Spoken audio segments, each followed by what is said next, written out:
LDFിൽ നിന്ന് തന്നെ ഉണ്ടായ എതിർപ്പും കോടതിയിൽ തിരിച്ചടിയാകുമെന്ന ഭയവുമാണ് പാരടിപ്പാട്ടിൽ കേസെടുക്കാനുള്ള തീരുമാനത്തിൽ നിന്ന് സർക്കാരിനെ പിന്നോട്ടടിപ്പിച്ചത്. പാട്ടുകേസ് സർക്കാരിന് അവമതിപ്പുണ്ടാക്കിയെന്ന് പാർട്ടിയിൽ തന്നെ ഒരു വിഭാഗത്തിനും അഭിപ്രായമുണ്ട്. കേസിനെ രാഷ്ട്രീയമായി ഉപയോഗിക്കാനായത് UDFിനും നേട്ടമായി. സർക്കാരിന്റേത് വൈകിയുദിച്ച വിവേകമെന്നായിരുന്നു പ്രതിപക്ഷ പരിഹാസം.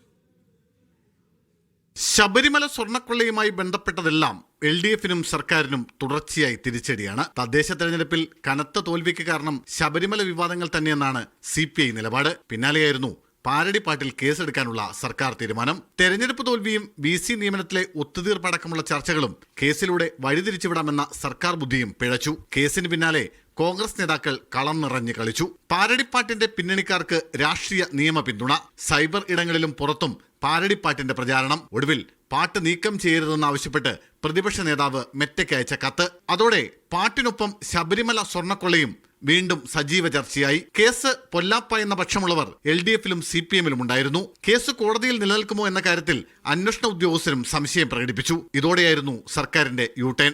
സർക്കാരിന്റെ പിന്മാറ്റം UDFിനും രാഷ്ട്രീയ വിജയമാണ്. ഈ പാട്ട് ഇത്ര ഹിറ്റാക്കിയത് CPMന്റെ മണ്ടത്തരമാണ്. വൈകിയാണെങ്കിൽ പോലും അവർക്ക് സൽബുദ്ധി ഉദിച്ചു എന്ന് മനസ്സിലാക്കും. ശബരിമല സ്വർണ്ണക്കൊള്ള സജീവ ചർച്ചയായി നിലനിർത്താൻ തീരുമാനിച്ച പ്രതിപക്ഷത്തിന് പാരടി കേസിലൂടെ സർക്കാരിനെയും പാർട്ടിയെയും അടിക്കാനുള്ള വടി കൊടുക്കുകയായിരുന്നുവെന്ന് LDFിലും CPMലും വിമർശനമുണ്ട്.